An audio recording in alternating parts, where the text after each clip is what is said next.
why Sark needs to hire an offensive coordinator.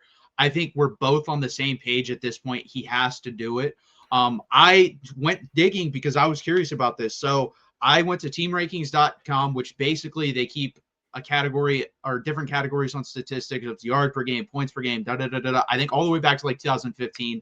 I just went back during Sark's tenure, obviously, and did so. I looked at yards per play, yards per rush, yards per pass, yards per game rushing, yards per game passing, points per game, red zone scoring percentage, third down percentage. And Steve Sarkisian, since he has been here, combined in every one of those statistics, has been top 10 once combined in every one of those statistics. It was yards per game in 2023. That is it.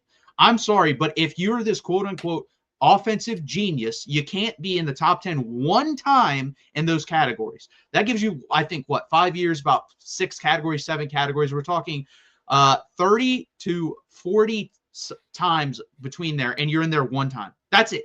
So that's unacceptable. And I think if I extended it to 15, I think you were in there 2 or 3 times.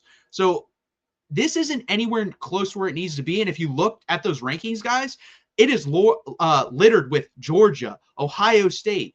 Teams that won the national championship were in there a lot because guess what? Usually you're good at something. Ohio State did it through the air. Georgia did it through the ground, but they were really good at one thing. Texas is yet to be really good at one thing while Steve Sarkisian has been here. There's nothing that I can point to and say Steve Sarkisian has an identity at Texas on the offense side of the ball. We don't have an identity. We have never had an identity. You know what we've had? We've had super talented players. That's what we've had. 2023, guys, we're talking on the outside, Xavier Worthy, A.D. Mitchell, Jordan Whittington. Then you have Jatavian Sanders and Gunnar Helm backing him up. At the time, you had Jonathan Brooks, who was healthy, C.J. Baxter, and Jaden Blue. And you couldn't get to a national championship. I'm not saying win.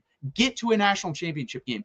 If you were that offensive genius, you should have been able to dice up a bad Washington defense because that's what they were. They were not a good Washington defense. We saw what Michigan did to them the week after, and we couldn't outduel, which was just Michael Penix and basically Rome Odunze because the other guys, no offense, haven't turned out to be anything else in the NFL. It was those 2 guys that killed us all night long, and we couldn't outduel them when we had way more talent. The next year, you have Isaiah Bond, Matthew Golden, Gunnar Helm, and you have a bunch of other running backs that are good, plus Quinn Ewers and 4 offensive linemen that are in the NFL currently. And you could not – you scored 17 points in regulation versus Arizona State. Let me say that again. You scored 17 points in regulation versus Arizona State. This hasn't been a thing where it's been just beautiful and then this has been terrible this year. It's been really good, but it's never been great. And to me, you're going to have to be great at something, either – running or passing the ball on offense to win a national championship. Have never been great at either. And right now we're bad at both. Yeah. And I want to pull in this comment from Rich in the conversation here because you're absolutely right that like the offensive line is awful. The offensive line is terrible, but that speaks to why I think Steve Sarkisian is kind of derelict in his duties here. Because one, if you can't self-scout in the offseason and see that you offensive linemen have slow feet and we need to get somebody. Slow feet don't eat has been an axiom for centuries effectively, right? Like if you can't self-scout, then you're doing too much, right? And with that, Steve Sarkisian called the game plan a week ago that covered up for the fact that the offensive line is bad. Because if you lined up this weekend's game plan against Oklahoma, Texas loses by 35 points probably because they could not do that against Oklahoma's defense. But Steve Sarkisian, again, schemed himself into a place where he got quick passes out there. He supplemented the lack of early run game with quick passes, getting guys in space. And then as the game progressed, the game plan then became, okay, now we're going to run the ball. Now we're going to run the ball. Now we're going to run the ball. Quintravian Wisner had 22 carries last week against Oklahoma. He had 12 against Kentucky. And he had 3 at halftime. 3 at halftime. 3 at halftime. Yep. And like that to me is, again, a dereliction of duty as an offensive play caller because you see a scheme that works for your team. And then at some point you go back and say, we're going to try something else. We're going to try. And Kentucky, let's be honest, not a great run defense. They're not. They've given up a ton of yardage, and Texas ended up with fewer rush attempts and obviously fewer rushing yards than like Eastern Michigan. right? Like that is inexcusable. If you've got, and again, there's conversation about it was Trey Wisner fully healthy. Did they want to protect him? You've got to figure, like, you got to get Niblett back there. You've got to get James Simon ready to go. And there's a deeper conversation to have about Chad Scott and his abilities to get that running back room ready to go. Because again, you don't expect for CJ Baxter to be hurt, but at this point, maybe you should expect for CJ Baxter to be hurt. But like, Chad, if we're looking at Chad Scott's group's production this year, it has been a step down from last year. And again, not everybody can be Tashard Choice, but ultimately, like, there is for me a deep level of frustration with the fact that Sark had a winning game plan last week. And frankly, I don't think that, like, James Simon probably would have been fine. Like, Christian Clark probably would have been fine getting a lion's share of carries because the Kentucky defense is that soft against the run. So I just don't know what was going on mentally. Hopefully they can figure something out for this weekend. But like, ultimately, like, that to me is the big frustration, is that, like, if you can't self-scout and see that your offensive line is not up to snuff, and you can't from week to week call a consistent game plan after finding something, that is the emperor has no clothes at that point. Like, that's to me, like, there's nobody in the offices that can tell him, like, hey, this is what needs to happen, that he respects, or like, he's doing too much. And maybe it's a little bit of both, but like, that to me is what it happens. Everything rises and falls on leadership. Everything rises and falls on the head coach. And if you think about the coaches that have won national championships and have been successful, right? They've been the types that, yes, they are. Like, I'm not saying Kirby Smart is not an elite defensive coach, but he's not calling the defense, right? Nick Saban, elite defensive coach, wasn't calling the defense. Right? Ryan Day, great quarterback coach, great offensive mind, not calling the offense. Right? Jim Harbaugh, great defensive mind, not calling the defense. See, Dabo Swinney hasn't called a play in probably a quarter century, right? Like, these types of CEO type coaches, the ones that are like, hey, I know this is my thing. And I bet I would be shocked if Kirby Smart isn't in the game planning session with the defensive coordinator and talking philosophy, but he's not the one that's building. He's not the one that's installing. And that to me is the differentiator. Like, Sark can still be the offensive identity and the offensive mind behind Texas without being the one that has to be in the play calling. That's to be the one that's building the play sheet and the script. Like, those are the things that, like, I would love to see a shift happen. I don't think he has a good game feel. And what I mean by that is, when the script doesn't work, he doesn't come off of it. He just stays to the script and just dies with the script. I mean, the perfect example of that is the one drive you were moving the ball in Kentucky. It was 3rd and 3.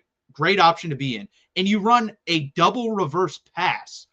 That doesn't need to be run there. That's a play you run on the other side of the field on 1st and 10, because guess what? Then you have 2 plays to make up for that. On 3rd down, I don't want a do or die play, and then Jack Andrews is double covered, and you have literally no other options. That was it. Once he's double covered, the play's over. So, yeah, that's my biggest thing. That was the same thing I noticed, again, in the Washington game a couple years ago. We were running the ball easily on Washington. Easily. I think we ended up averaging 6 yards per carry in the game, and we just went away from them. Yes, I know there were fumbles, but we were still in the game. So guess what? Give them more chances, because we were eating, and we saw what Michigan did the next week. They just ran the ball down Washington's throats. I think they ended up with over 200 yards rushing. And that's my thing. I think he's caught up in the whole picture of the game, as he should be, because he's a head coach. Yes, exactly. But he doesn't see the forest from the tree sometimes as an offensive play caller, and that's my biggest thing. I just need someone on game day to call plays. That's all I'm asking. He can literally design what you want for the game plan, and then that guy just calls plays, because then he can be like, oh, this isn't working. I'm going to have to change it up. I'm fine with that, but he cannot be the primary play caller. It does not work in modern college football.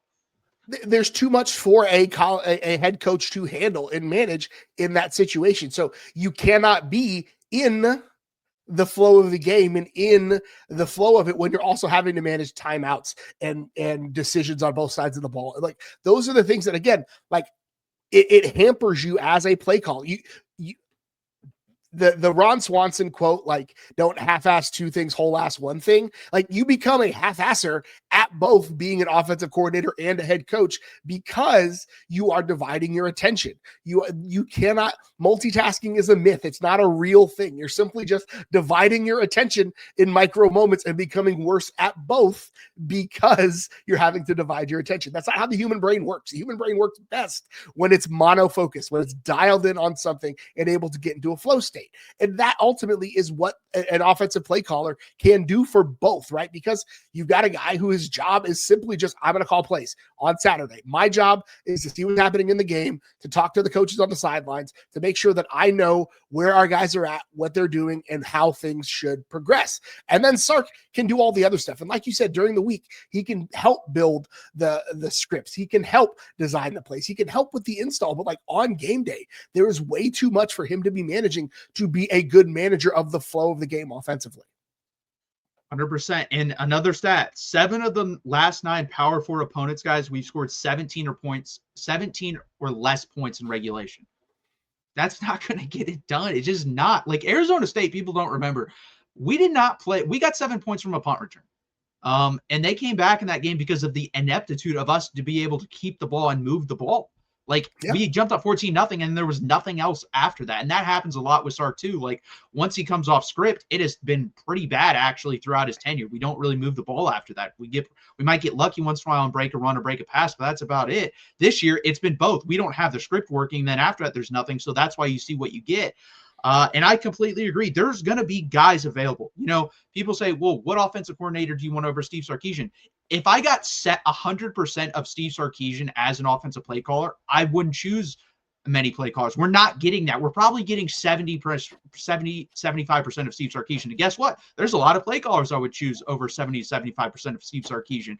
There's a guy at Texas State right now. Guess what? I saw Ohio State take Chip Kelly away from UCLA. You don't think we could money whip GJ Kinney at Texas State and come over here and call plays at Texas? I definitely think that's a possibility.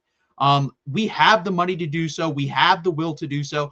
There are head coaches at smaller programs you could money whip to get on that Texas sideline and be the offensive coordinator. And heck, there's one in the NFL right now. I know he doesn't look great right now, but I think Mike McDaniel runs a pretty similar system, and he's going to be available. And if Texas is willing, I bet he would come to Texas. It'd be a lot less pressure. I think it'd get him back on his feet, and he runs a very, very, very similar system.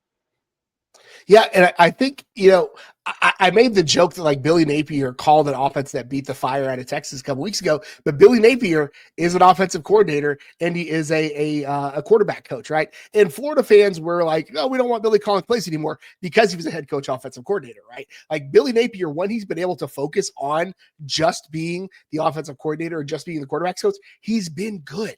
Right? Like there are guys out there that, again, and like you said, it may not even come down to money whipping a guy that's at a lower school. There are going to be options. There are guys probably on the support staff right now that are former head coaches that could step in and be the guy for Steve Sarkisian. It's just not happening.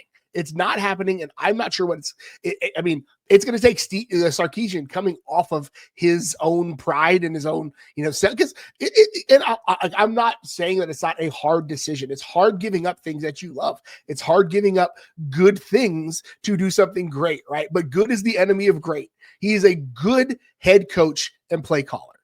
Texas needs great at both. And that is him being in both roles is keeping him from being great and it's keeping Texas from being great. It's putting a cap on what the offense is able to do, what the quarterbacks are able to do, what the team itself is able to do. Like it's just a cap on the program overall. No, and I think the perfect example is Ohio State. It really is. Like they were really good for a long time with Ryan Day calling plays. They become basically untouchable ever since he gave up the play calling duties. Like they're just destroying teams now. And that's because Ryan Day, and guess what? He can go look at the defense. He can go look at the special teams. He can go recruit. He can talk to boosters. He can go and, give his 2 cents on the offensive coordinator role. But he doesn't have to be the main guy drawing everything up and taking away from those other things. And that's what can happen. I really believe if he gives us up and we find a good offensive coordinator, this team can hit a new height. I really believe that, but I don't know if he's going to be willing to do that. Yeah, I mean, I got the list of the last the list of all the college football national championships. Jimbo Fisher was the last one to be a play caller to win a national championship. Right after that, it's all Urban Meyer, Nick Saban, Dabo, and Orgeron. Like all of these guys are CEO type head coaches. None of them are calling plays, and it's just it seems so simple for them to not be able to get it. 100%. Again, guys, please hit that like button. Please subscribe down below and let us know what you think. Some names that you want to see possibly as the Texas offensive coordinator. Let us know in the comment section. I'm very interested. Mike McDaniel's the one that comes to mind because I just think it'd be pretty seamless. Like he runs basically the same exact system as we do, and he's going to get fired. It's just a matter of time, so it's going to be interesting. And guys, can you please hit that like button? Please subscribe down below. Again, we're here every Monday and Tuesday at 8 p.m. Eastern time. We really appreciate you guys being here.